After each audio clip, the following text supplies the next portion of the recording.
And until your dead works, yes, that's all this person right here can produce is dead works. You cannot serve God that way. You cannot serve God while you are a sinner. You can't pray to God. You can't worship God. You can't talk to God, communicate with God in any way. You say, well, how am I going to say a prayer to get saved? You don't say a prayer to get saved, friends. God makes you alive. Once he saves you, then you pray. Because he opens your eyes. Remember, you were blind. You better go back. You need to go back and understand what we read before, friends. This is what I keep trying to tell everybody. You got to understand what God said. He says, where is that? Right here. Not this one. It's in the next. Right here. In 2. All right. No, it was in 4. Sorry about that. All right. Look. You got to understand this, that futility, darkened in your understanding, and what else, God? You were alienated and blind, friends. Blind. You can't even see and recognize how wretched you and I really are. Okay? Now, that's dead works. So God makes it clear that the only thing the sinner can produce is dead works. All right, now look at this. Philippians, let's go to Romans 6. Romans 6, verse 20, and then we'll go to Romans 8. Romans 6, look at what he says here. And remember, this is the chapter where he talks about you dying. Now, what does this dead works look like? God explains it right here. This is you and I. Look what he says.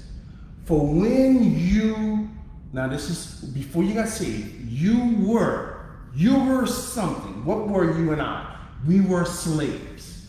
You were a slave to sin. You were a slave to sin. Did the slave owner set you free? Of course not. The slave owner wants his slave. And there was nothing you could do about being a slave. He who the Son set free. See, you can't set yourself free.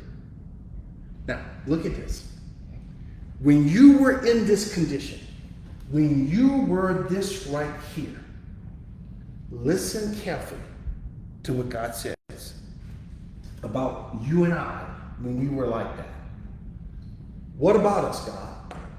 He says you were free in regard to anything righteousness. You could not produce it. You had no ability to produce anything that would please God.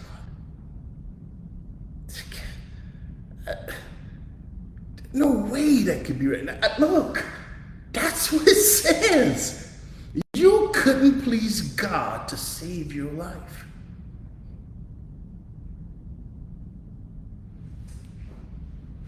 Watch. Watch what God says.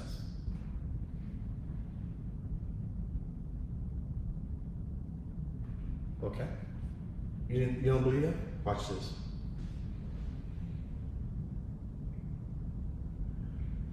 All right. Watch the difference here. 4. Those, talking about unbelievers, who live according to the flesh. Now, They're unbelievers. What happens to those people? They set their minds. Now, remember the believer, God told us to set our minds on what? Things in heaven, things above. What Christ seated at the right hand of God. What do the sinner do? The sinner also fix. They fix their minds on God. Man, get out of here. Fix their minds on what? Things of the flesh. They fix and have no regard to God. Now, they may be religious, friends, but that's all it is. But those who live, look, right here, how did you live? You live because of Christ. You were raised from the dead. According to the Spirit, you only think about what pleases God, because that's all the Spirit thinks about. Now, he comes back and he gives another contrast. He's talking about the unbeliever. That's what this carnally minded is. Naturally minded. Okay? To be like that is what? Death. Who said that? Kevin? No, I didn't say that. That's what the book says. But to be spiritually minded is life. See, that's the nature change, and it brings peace. You mean peace of mind? No, man. Peace with God. You got peace of mind and you end up in hell. You better have peace with God. Why? Because the Bible says you are at war with God. And you are a hater of God. You need peace with God.